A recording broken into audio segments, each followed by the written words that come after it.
এই যে 24শে জুলাই অগস্টের ঘটনাগুলো ঘটলো, সারা দুনিয়া, ওই যে সুকান্তের কবিতা আছে না, সাবাস বাংলাদেশ, পৃথিবী অবাক তাকিয়ে রয়, জ্বলে পুড়ে বলে সরকার তবু মাথা নোয়াবার নয়।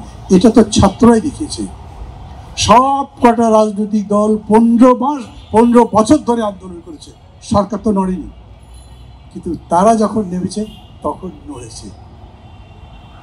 এখন আমাকে যদি আপনি বলেন মুক্তিযুদ্ধের ইতিহাস বলেন, মুক্তিযুদ্ধের ইতিহাস তো কয়েক খণ্ড লেখা হয়েছে, তারপরেও শেষ হচ্ছে না। মুক্তিযুদ্ধ নিয়ে বিতর্ক শেষ হচ্ছে না। এবং বর্তমানে যদি গণতান্ত্রিক আন্দোলনের কথা বলেন, সেই বিতর্ক কি শেষ হচ্ছে নাকি বিতর্ক জমজমাট? লোকে জিজ্ঞেস করে, আমাকে জিজ্ঞেস করে, ভাই ভোট হবে তো? আরে সবাই বলছে ভোট হবে, সরকার বলছে, সরকারের যারা দায়িত্ব আছে তারা বলছে, ইলেকশন কমিশন বলছে, একভাবে রোড ম্যাপ ঘোষণা করা হয়েছে, ডিসেম্বরের আগে স্কেজুলও ঘোষণা করা হবে, তারপরে ভোট হবে কি না এই প্রশ্ন কেন? এখন গণতন্ত্র সম্পর্কে আমার কাছে কি শুনতে চান? এই যে শুনলেন না, ডাকসুই ছিল না তখন, 52 কথা বলছি। ছাত্ররা সিদ্ধান্ত নিয়েছিল ভাষার জন্য তার 144 ধারা ভাঙবে।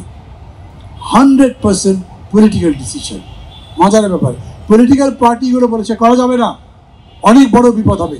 ওরা বলেছে রাজনৈতিক দলের কথা মানি না, আমরা বেরোবো। ওই যে তারা বেরোলো, তারপরে ভাষা জিতে আবার ক্যাম্পাসে বা বাড়িতে ফিরেছে। কত বড় বড় অর্জন, তার সমস্ত কিছু এই ছাত্রদের ঢাকা বিশ্ববিদ্যালয়ে কপালে যত তিলক আছে, আমি আবার বলি, সেটা পানি পান করানোর মধ্যে নয়, বাস এনে দেওয়ার মধ্যে নয়, লাইব্রেরিতে কটা বই দিতে পেরেছেন তার মধ্যে নয়, তারপরে ডাইনিং হলে খাবারের মান উন্নত করতে পেরেছেন কিনা তার উপরে নয়।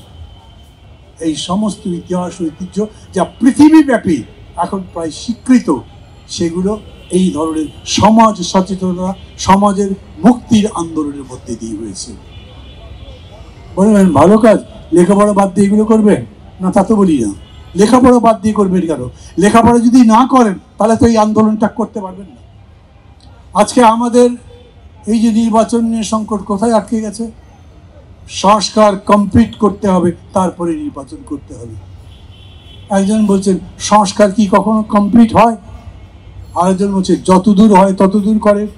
তার মানে এটা নিয়ে একটা বিতর্ক। আমাকে বলেন, এই বিতর্কের জবাব কোনো শ্রমিক দিতে পারবে, কোনো কৃষক দিতে পারবে? ওই বিতর্ক ঢাকা বিশ্ববিদ্যালয় দিতে পারবে। আমি ঢাকা বিশ্ববিদ্যালয় কেমন চাই? লন্ডন স্কুল অফ ইকোনমিক্স যেরকম সারা পৃথিবীকে ওয়েলফেয়ার ইকোনমিক্সের গাইড দেয়, হার্ভার্ড, অক্সফোর্ড, কেমব্রিজ, এগুলো হচ্ছে আন্তর্জাতিকভাবে স্বীকৃত বিশ্ববিদ্যালয় যা জ্ঞানের আলো দেয়।